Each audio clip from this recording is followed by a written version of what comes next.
In the open halls of Cubberley High School. Okay. I think I hit the right button. Sorry about that, guys. This is Chris from DSX Machina, and In the open halls of Cubberley High School. we are currently we're live, and we are going to be doing an adaptation of Ultramodern 5 redo. This is version 1.2 that got released a few months ago. This is the version going to print. It's actually in print, so you can find it online. It's on Drive-Thru RPG and a few other places. I'm just going to quickly post to everyone that I am online. I was having some issues trying to get my OBS working. It got working, but it actually had to crash, and I had to reboot the machine to get it to do that. So,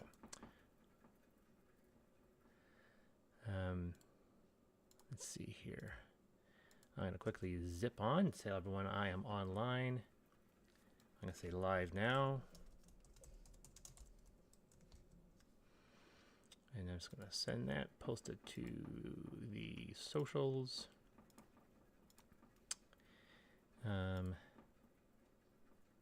Get my Discord up and running, so in case people have any questions there. And then we'll get into the whole thing. And I'll apologize now for the degus. On a quick piece of information, I'm currently creating a new book called October's Arcane Almanac. October's Arcane Almanac is a compilation of every magic system that we've made. Some of them have been expanded slightly, some have been tweaked, but it's basically the same magic system that you found in Amethyst Revelations, Paradise, Conestoga, Taurus, and I'm missing one, and of course the one out of Ultramodern 5. And I wasn't going to add any new content, so that if you've purchased all those games, you wouldn't need to purchase this one. But then I decided to create a new one called the Veil System, which is heavily inspired by a couple video games, which will be obvious when you play them. If you have a request for a magic system that you want to be adapted to, you want to have adapted to 5e, post it in the comments. I'd be curious to know what you would like to see. I am totally open for suggestions. A few people have asked me to adapt Final Fantasy. My issue with Final Fantasy is which one do you use? My gut says the sphere system from, I think, Final Fantasy X, except I kind of played with that. Obviously, this would involve a much larger map compared to the ones in Conestoga, which were small maps for every class. This would involve a much larger map, and then characters would start at certain periods along this map, and then they could move across it. But it seems like I'm playing off the same. It's just variations on the theme. Even the Veil system is a variation on the theme that I've already played with. I've thought of a few things. I've thought of Noita, I think it's called Noisha. Which is a video game which is all about wands and so forth. So I've been thinking about playing with wand magic, where you can constantly swap out the spells in your wand. And so, but once again, it seems I'm looking for something that's truly unique, that's based off of something. And someone's gonna say, well, what about this system from this book? I go, not interested in that, because then I'm gonna have to read the book and then do research. If it's a video game or a movie, I'm not interested in adapting another role-playing game. But if it's a video game, I'm definitely on board for that. Like I said, I've been playing around with that a lot. I just released Threshold, and Threshold is is a compilation of all those space cosmic horror stories that I've been in love with. So it has monsters from various different. So it's got cosmic horror, it's got xenomorph type. It has Dead Space types and so forth. The only thing I think I didn't put in was the Thing. In retrospect, that probably would have been a good idea, but I think I wanted something that was more pushed for space, and maybe as an expansion, or if we decide to reboot that series as a Kickstarter and we add more artwork and so forth, then maybe I will add in the Thing. But for now, it's already 200, it's like 300 pages. It's pretty good. So what I'm doing here is adapting to this right here. This is, you can see it here, the D&D 2024 book. And to Ultramodern. Now, I said in the comment in the post there that I'm not releasing a new book. People are going to ask, are you releasing a new book? No, that would be stupid. I would never, because there isn't enough to adapt. I've read this book. I haven't gone through all the spells, because I know some of the spells have been tweaked, but I've been reading through a lot of other things. And someone's going to say a few things that I've missed, and that's fine. I don't think I've gone over the index. And I've stated that I think I was surprised at how little was changed, but there were a few things that did get changed. So I am trying to figure out how to do that within the Ultramodern framework. So what I'm going to do is probably come out with a, Ultramodern. You guys know I type very badly. Ultramodern5 redo, and this is the Dungeons and Dragons 2024 update. And this is meant to offer optional rules to adapt UM5 to version 5.5 of Dungeons and Dragons. It's not 6th edition. They haven't changed enough. So there's a few things that I know coming out of this. One is that the classes seem a bit more powerful. We've seen the shift in backgrounds and so forth, and we'll talk about that. Obviously, I don't need to touch magic, and the reason why I don't need to touch magic is that I didn't tweak or muck around with Vancian magic in my system. The dark system in Ultramodern 5 is a completely new system, so I don't need to play with that. I didn't mess around with magic, so I don't need to mess around with magic here. So let's first go into something here, and I'm going to skip past the this stuff here, and we get into the new races. Now, the races, I've been doing it this way since this version of Ultramodern 5. I originally, can't remember the first book I started doing this with, if it was Affinity, or, because I know Ultramodern 5 1.2 redo has it. I know that the new versions of Amethyst have it. And what I did here, and I've explained it, and I'll list it right here so you can see. I'll go to point with my hand for some reason. We have this right here, and this was once I found out that this was the push that they were going to go with, that they were going to move the ability score modifiers to backgrounds rather than the species/race selection. I thought that was smart, but I felt that there is an argument to be made, because I think there is this confusion between race, species, and so forth. And unfortunately, on Earth, we only have one species that we can really rate that would have ability score modifiers, which is humanity. But the point is that you would imagine that if you played some type of like a minotaur, for example, like a cow hybrid or something like that, you would naturally be stronger. And so it seems weird because we don't have any aliens to test ourselves with. So we can see a situation where an alien species, actually a good example would be John Carter. You look at John Carter, and we look at the natives of Mars, and they're all substantially weaker because of gravity. And there's a biological scientific thing for that. Humans are all basically the same. We're practically clones genetically, but there's no assumption saying the fact that we encountered another species that there would be something. They could be significantly physically weaker than us. They could be mentally smarter than us, just on the aggregate. So I think there is an argument to be made for that. I know the fact that problem with race bonuses was the fact that it pushed you into a specific field. You know, if you were an orc, you were a fighter or a barbarian. You couldn't really be a cleric because that wasn't what you would get your bonuses for. So I made a compromise, and I created two options. I created hereditary abilities and trained abilities. Now, hereditary abilities said that that is based off of your species. And then you have trained, which comes from your background. So the rule was that if you pick the hereditary ability score bonuses, which had usually another one or two additional benefits as well, then you wouldn't get the trained bonuses from your background. If you pick trained, you wouldn't get hereditary. So you'd have a choice. Now, when they came out with this version specifically, they obviously, which is really weird, they seem to make I would say, assumption that everybody picks their class first, So they picked class and then you pick race. And I always liked it from the growth perspective. You pick your species, you pick your background, you pick your class because you are growing up. And I still agree with that. So if I rebuilt, even with some of my newer books, I'm still not going to put classes first. I still like the idea of birth, raising, adulthood, basically. And they seem to go adulthood and then who were you before you got to this point? And actually, the choice is just one I just don't agree with. I don't think it's wrong, but it feels like you're going forward and then suddenly going backward. I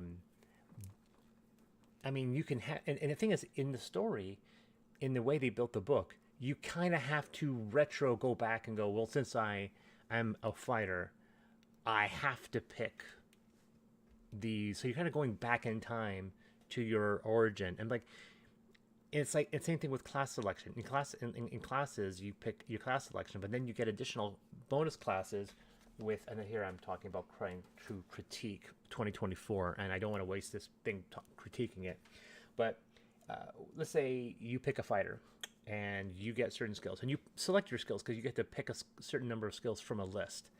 And then when you pick your life path, so your background, and let's say you pick soldier because that gives you strength, dexterity, and constitution, then at that point you get athletics and intimidation. So you kind of have to know which background you're going to pick. So what's the point of, why not put it at the beginning? You have to have some kind of awareness of which path you're going through. So why, like, if you get to choose your skills in your background, that would make sense. But you choose your skills, so you have to make a point going, well, I know I'm going to pick soldier, so I don't pick athletics or intimidation for my skills because I'm getting those with my background. I know I'm not necessarily making a lot of sense, but that's kind of the issue that I'm having. So anyway, I decided to do it this way. If I were ever to reboot Ultramodern again or put another book, I'm not going to change it. I'm going to stick with this hereditary train stuff, so I don't necessarily need to change things.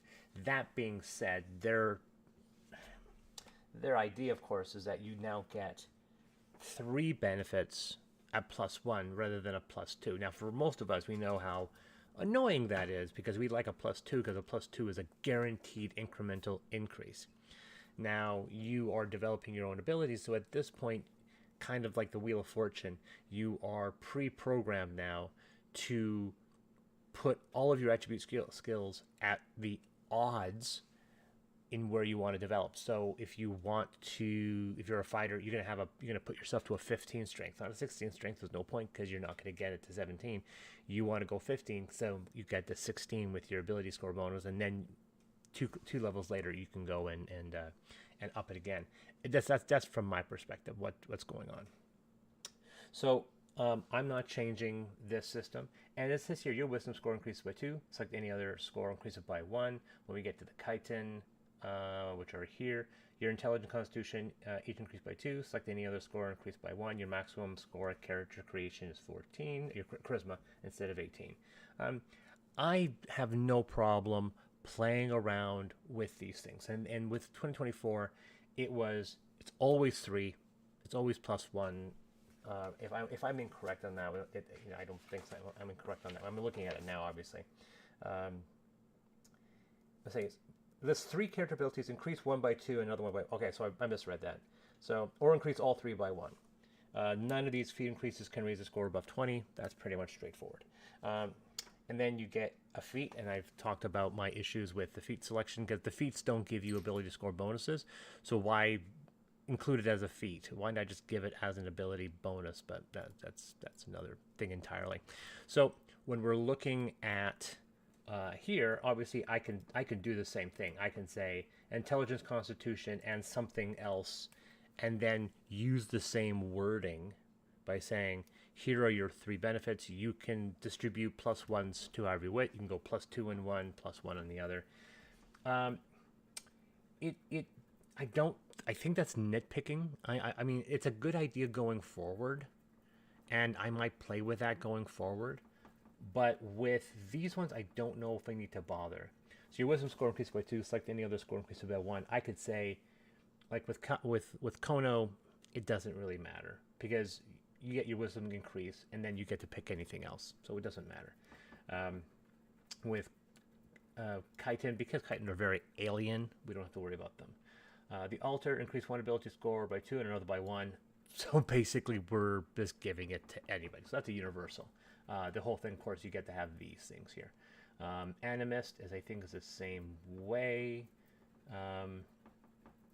Right. So these are all the animal hybrids.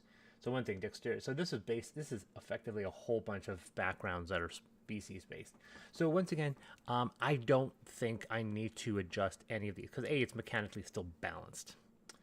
Going into this, this is going to be a strange one where I realize this is meant to offer additional rules and then say we're changing nothing. But no, I'm sure there are a few things in here.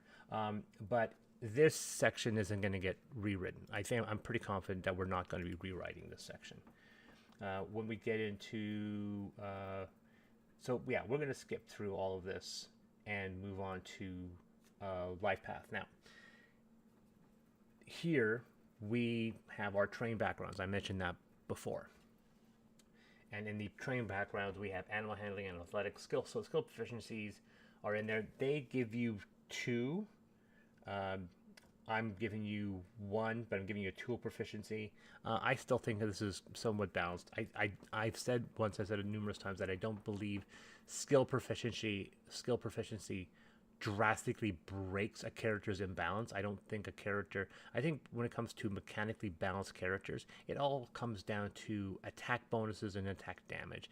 Everything else is just role playing, really. So I don't think whether or not, if you give someone proficiency in every skill, then somebody else doesn't excel in that category. So that's why I'm not a fan of doing that. But I don't believe one person having a proficiency in one additional skill over someone else is mechanically balancing or imbalancing a build. So going into that, we are looking at I hope the resolution's good. It seems to be doing pretty good here. We're at 1080p 60p. Okay, just making sure. I don't want to make sure no one's having any issues on that one. So I'm giving you 1 skill, 2024 gives you 2. I can obviously say here you're getting both skills instead of 1.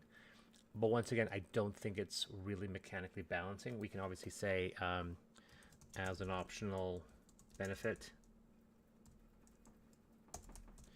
instead of choosing between 2 skills with backgrounds, you gain both. I want to state that I don't think that actually mechanically changes things. They give you equipment. Once again, we have equipment in classes. It doesn't seem to be, obviously you get a few things, tool proficiency, languages.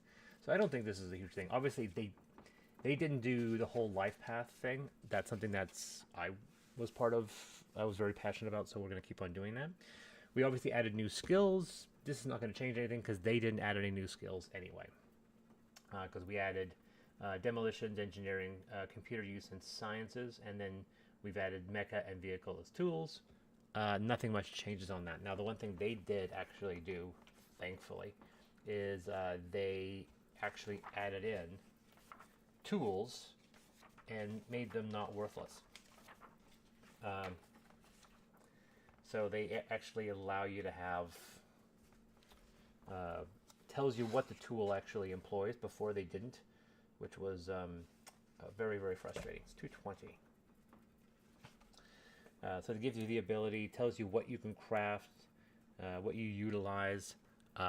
Obviously, I don't need to do that with the vehicles because obviously we know what the vehicles do.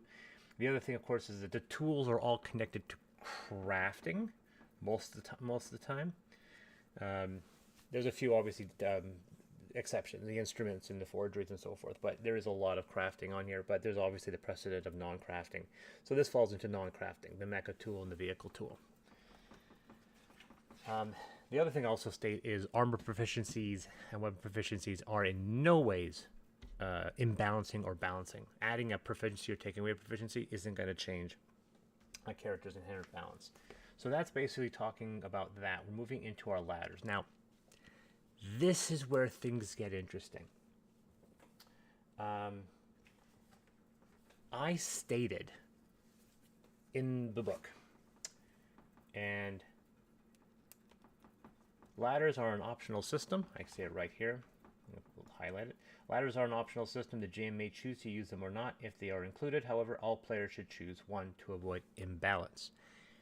This is the statement, because looking at, I noticed that fantasy players are slightly marginally, honestly, more powerful, but they have more things.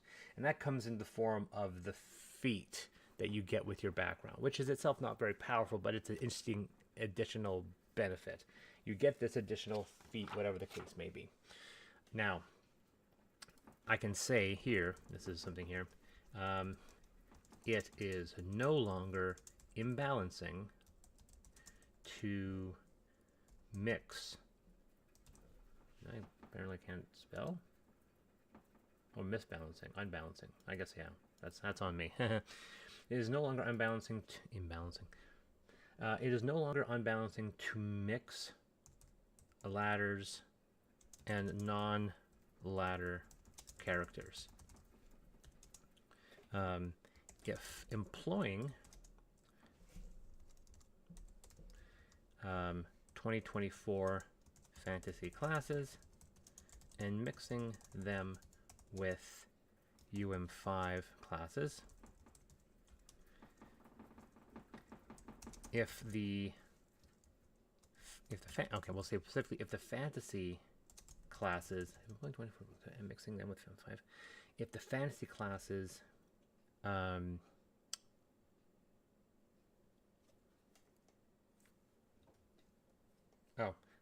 if fantasy classes select a ladder, they do not gain their background feat.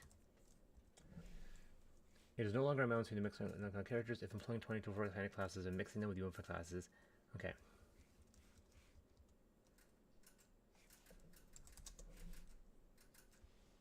Yeah. The same applies to UM5 classes employing D&D backgrounds. However, UM5 classes can gain their first level ladder ability without unbalancing against a D&D fantasy character. I'm going to reword that later, but that's basically the thing. We're basically saying that we used to say that Tekken characters, which is a fan of this term, but the tech characters from Ultramodern 5 were potentially more powerful because they had the ladder ability. We can see the first level ladder ability, which is right here. Beginning when you choose this ladder. People go, well, that's an incremental, that's a marginal advantage, but it's still an advantage nonetheless. I will say that if you pick a ladder, you do not gain the background feat. Now, of course, if you are not employing the background feat and you get the ladder, you're good. So that is the rule for there. So that's. I'm not going to change anything else. Once again, they haven't changed the feat system here. Every single ladder ability gives you an ability score bonus, so I'm not concerned about that. Having said that, going back to species feats, yeah, we can say obviously I'll put a note here. All feats offered that do not include ability score bonuses now offer a +1, which is basically what feats do.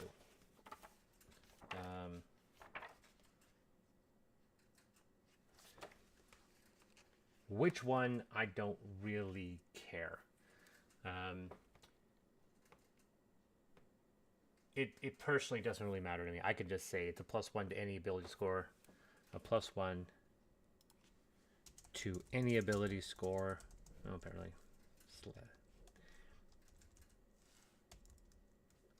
or up to a max of 20. So that's going to be, I'll put that under feats.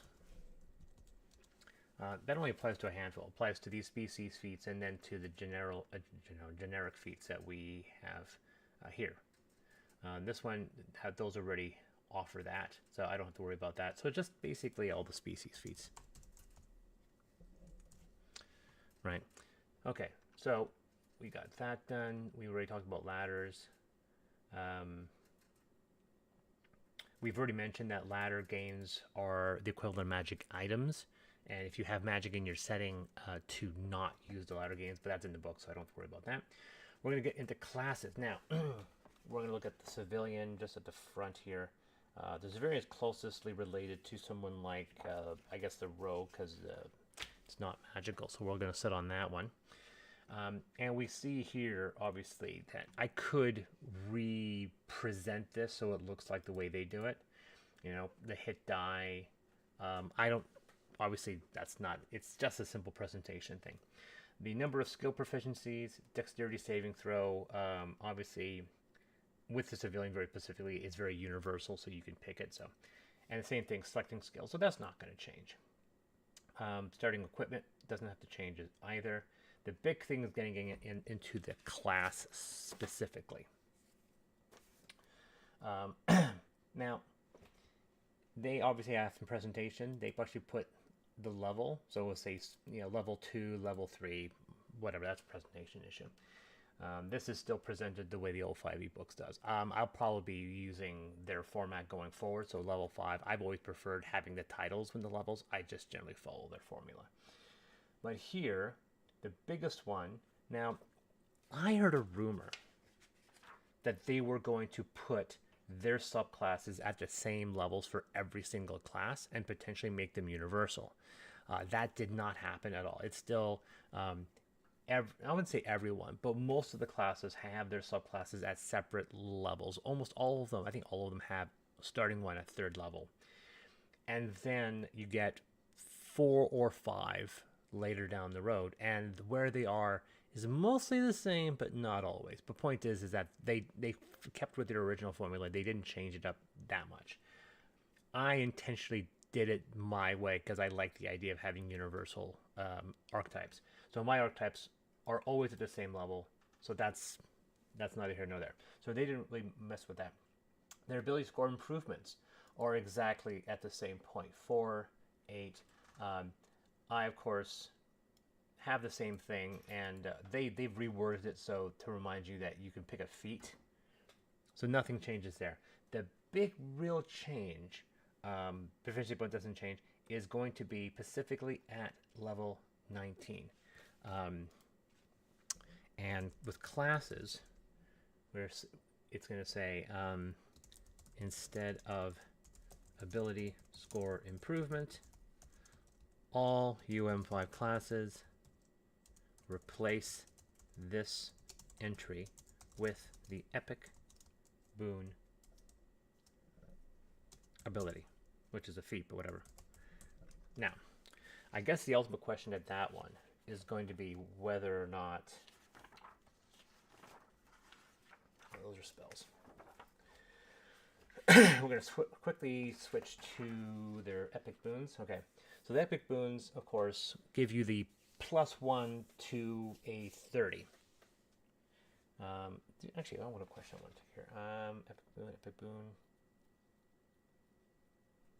You gain an epic boon feat or another feat of your choice to qualify, which I find is interesting. Now, I made a statement in my review, which I thought was a little unusual, where I said that I thought it was weird that they made a maximum of 20 and then they made a maximum of 30 at level 19, even though there is no way you can get to a high as 30 unless they plan on adding in 10 more classes with a later book.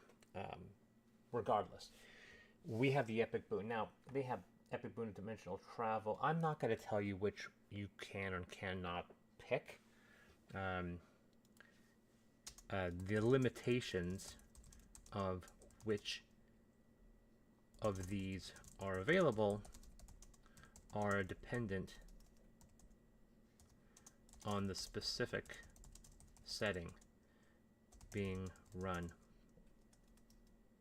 by the GM, and they have veto power over your selection if it breaks the canon of their setting. Now, I guess the ultimate question is, do I think I need to add in new epic boons for the sake of this? I don't think I do. Dimensional travel, energy resistance, boon of fate. Like boon of fate can be non-magical. Boon of fortitude, that's fine. Irresistible offense, that's fine, very good for a martial artist. A boon of recovery, once again. Boon of skill, that's fine. Boon of speed, that's fine. Boon of spell recall, obviously that's not going to apply. Night spirit and true sight. I mean, let's see here. Bludgeoning, piercing damage always ignores resistance. Boon of fate. Night spirit gives you the invisible condition. True sight. Boon of speed. Boon of skill. Boon of combat prowess. When you miss with an attack roll, you can hit instead. Once you use this benefit, you can't use it until the start of your next turn. I can't think of any personally at the moment that I would add for Ultramodern. Obviously, we have because Boon of Fate can play with Civilian and Martial. Boon of Recovery, Offense, Combat Prowess. That's good for all the combat abilities.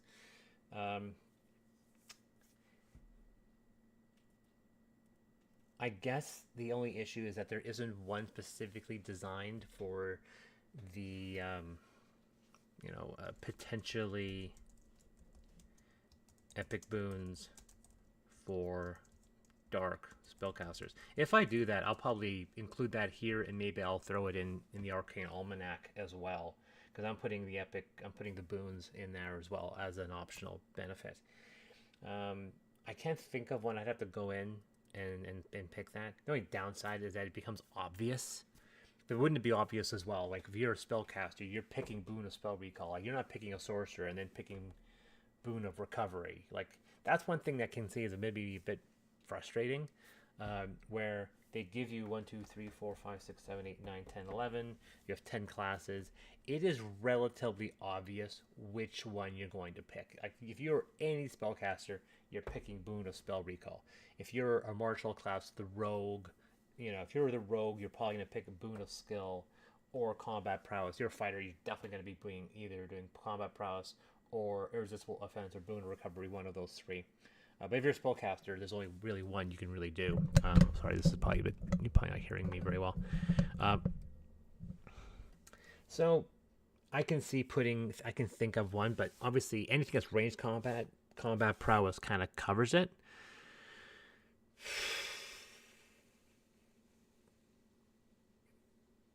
I can think of a few. My only issue is that once again, it's going to seem very universal. Not universal, very specific. Like if I do one for aiming, it's going to be primarily a sniper one. If I do one that allows multiple attacks, it's going to be a gunslinger grounder one. So I don't know whether or not it's entirely useful to think of new ones. If you guys have suggestions, definitely post in the comments. I don't